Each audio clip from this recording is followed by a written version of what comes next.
கர்த்தருடைய பரிசுத்த நாம மகிமைப்படுவதாக. இந்த நாளில் உங்களை சந்திக்கிறதுல நான் மிகுந்த மகிழ்ச்சி அடைகிறேன். பாருங்க, வெளிப்படுத்தின விசேஷம் 2வது அதிகாரத்துல 9வது வசனத்தின் கடைசி பகுதி இப்படியாய் சொல்கிறது. உன் கிரியையும் உன் உபத்திரவத்தையும் நீ ஐஸ்வர்யம் உள்ளவனாய் இருந்தும் உனக்கு இருக்கிற தரித்திரத்தையும் தங்களை யூதர் என்று சொல்லியும் யூதராயிராமல் சாத்தானுடைய கூட்டமாய் இருக்கிறவர்கள் செய்யும் தூஷணத்தையும் அறிந்திருக்கிறேன் என்று சொல்லப்பட்டிருக்கு. அன்புக்குரிய கர்த்தருடைய பிள்ளைகளை, இன்னைக்கு பாருங்க, ஒருவேளை இன்னைக்கு இந்த ஆண்டுடைய பிள்ளைகளாய் இந்த உலகத்துல வாழ்ந்து கொண்டு அநேகர் உங்களை தூசித்து கொண்டிருக்கிறாங்களா?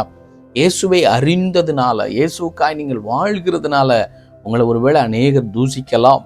ஏனென்று சொன்னால், அன்றைக்கு முதல் நூற்றாண்டில் இருந்த சிமின்னா சபையை பார்த்து அநேக ஜனங்கள் என்ன செய்தாங்க? அங்கிருந்து ஆண்டவரை அறிந்த ஜனங்களை பார்த்து என்ன செய்தாங்க? தூஷித்தார்கள். உண்மைத்தான். ஒருவேளை இந்த தூஷணத்தை பார்த்து, ஏண்டா நீ இயேசுவை ஏற்றுக்கொண்டு என்ன பிரயோஜனம் என்று சொல்லி, அல்லனா இயேசுவையும் தூசித்தே ஆண்டோடைய பிள்ளையாகிய உங்களையும் தூசித்து கொண்டு இருக்கிறார்களா? மற்றவர்கள் இழிவாய் பேசுகிறார்களா? கர்த்தரையும் கனவீனப்படுத்தி உங்களையும் கனவீனப்படுத்துகிறார்களா? நீங்க என்ன செய்யாதீங்க, சோர்ந்து போகாதீங்க. எத்தனை மற்றவர்கள் உங்களை தூசிக்கிறார்களோ அத்தனைக்கு அதிகமாய் கர்த்தர் உங்களை என்ன செய்வார்? ஆசீர்வாதமாய் மாற்றுவார்.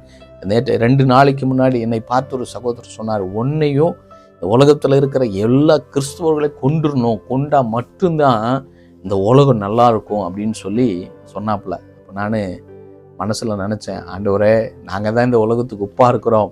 உப்பாகிய நாங்கள் செத்து போயிட்டா இந்த உலகம் வெளியில் கொட்டப்படுகிற ஒரு குப்பைக்கு அதிகமாய் குப்பை மாதிரி மாறிவிடுமே என்று சொல்லி என்னுடைய இருதயத்தில் நினைத்து கொண்டு நான் ஆண்டவரை ஸ்தோத்தரித்தேன்.